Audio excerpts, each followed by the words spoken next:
This notes video is going to be about net ionic reactions. For our sake, we're going to be considering these mostly with double replacement reactions, although they can be used in other situations.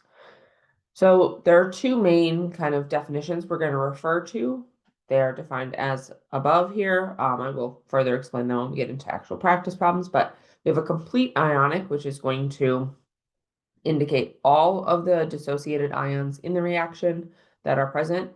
And then we're going to end up crossing out the ones that we are going to refer to as spectator ions because they're going to be ones that do not actually matter in the formation of the precipitate. So with that being said, we're going to start with a reaction. This reaction is unbalanced, so that should be our first goal here. We have calcium, we have 1 and 1, so that so far is good. Chlorine, there's 2 and then 1 on the right, so I need to put a 2 coefficient in front here, so that becomes balanced. Silver, there's 1 here, and now because of that coefficient, there's 2, so I'm going to put another 2. And then that will balance the silver, and then finally the nitrate, there's 2, and then now I have a coefficient of 2 here. So that is considered balanced. I'm going to next just represent essentially what is going to be happening in this reaction to make the complete ionic make a little more sense. So we start with our reactants, which as you can see are both labeled as aqueous, meaning they are dissolved as ions, which is dissociated in solutions. So calcium is here, and then because of how the formula is written, there are 2 chlorine ions I'm going to keep track of. Then I have my silver. Because of that coefficient, there are 2 of them. Same with nitrate. I'm going to count for all ions that should be represented. Then we get to our products. Now, in our products, we see that we have a precipitate, a solid, that's going to be silver chloride. So I'm going to write that as AgCl in the bottom because it will not exist as ions. It will be a solid that is precipitated out. Then I'm going to take my calcium, which I still have 1 of, and my nitrate, which I still have 2 of, and represent them still as aqueous because they are still dissolved in water. They have not precipitated out.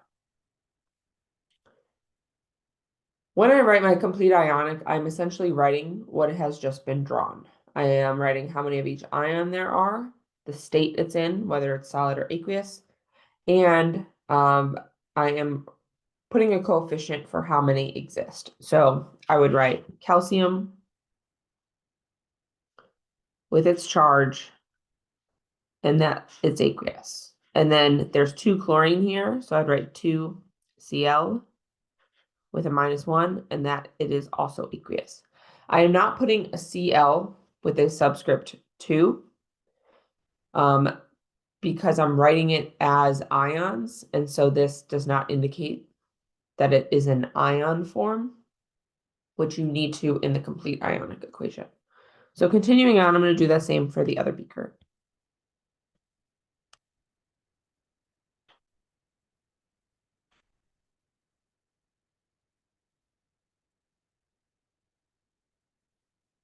Everything on your left should be dissolved as ions, so they should all be separated on the left because they should be aqueous in order to mix. Now on the right, you can see that we have our precipitate. So that is going to be written as one thing, not as ions, because it will be in its kind of ionic crystal form. And so I'm writing that as a solid. I'm still putting the coefficient because of the balanced reaction. And then I'm writing my other 2 as ions as well. So I still have a calcium ion that's aqueous, and I still have 2 nitrate ions that are aqueous as well. That is the complete ionic. You're labeling everything that's involved in some way. But then we're going to get into the net ionic. And so in the net ionic, what we care about here is what mattered in the formation of the precipitate. We only want to rewrite kind of the abridged version of the reaction that actually occurred. So we're going to cross out spectator ions. Spectator ions, just like spectators in sport, are observing but not involved in the actual kind of game, as it were. So calcium is an ion on both sides, meaning it had no contribution to the formation of that precipitate. Same thing with nitrate. It's an ion on both sides. Those are our spectators. They're just kind of there along for the ride, but they're not actually important in what was made for the precipitate. So when I rewrite my net ionic, I'm rewriting the things that contributed. So I have 2 chlorine, and we're not going to reduce in this case because of the ratio needed in the actual reaction. So I write 2 chlorine aqueous plus 2 silver aqueous yields 2 silver chloride solid. And this is the net ionic. It's kind of like the entire point of what happened.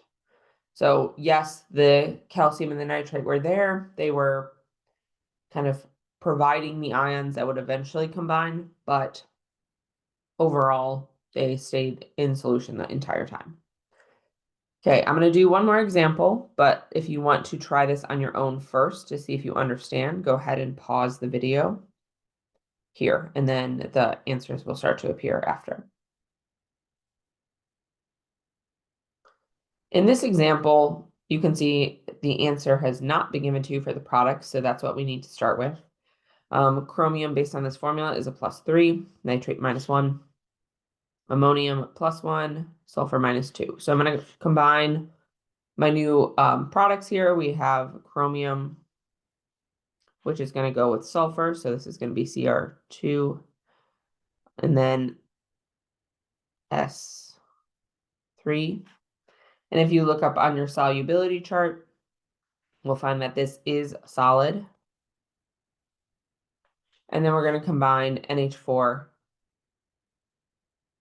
with NO3. Those are both a 1 charge. As we know, and we can look up, both of these things are always aqueous, no matter what they're with. So that's definitely an aqueous compound. And then similar to before, we are going to separate everything that is labeled as aqueous. So this means we have chromium +3, aqueous. Oh, balancing first. That would help. So I'm going to go ahead and balance. I'm going to start with this. We'll do a 2 here. And then we'll do a 3 here. And then we'll do a 6 here. And then that is a 1. So now, writing our complete ionic with the correct coefficients, we have 2 chromium ions that are aqueous. We have 6 nitrate ions that are also aqueous. We have 6 ammonium ions that are also aqueous. And we have 3 sulfur ions, which are also aqueous. Again, everything on the left should be.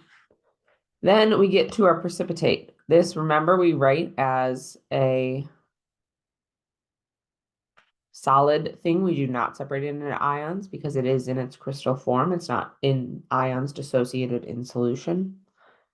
And then we have our NH4 ion and our NO3 ion that are still aqueous. Crossing out everything that does not matter, we get ammonium and nitrate are our spectators. So writing our official reaction here, we have 2 chromium ions that would have combined with 3 sulfur ions to form one compound of chromium 3 sulfide as a precipitate. And that's how they'll always work. You need to make sure you're labeling the correct ions. You're counting how many of them there should be represented. You cannot reduce or cancel in any way. The coefficient stuff. And then you're keeping anything aqueous apart and anything solid together. There is an additional QR code video on your notes page. That's a different explanation video if you need a little bit more background, but that is the notes for Net Ionic.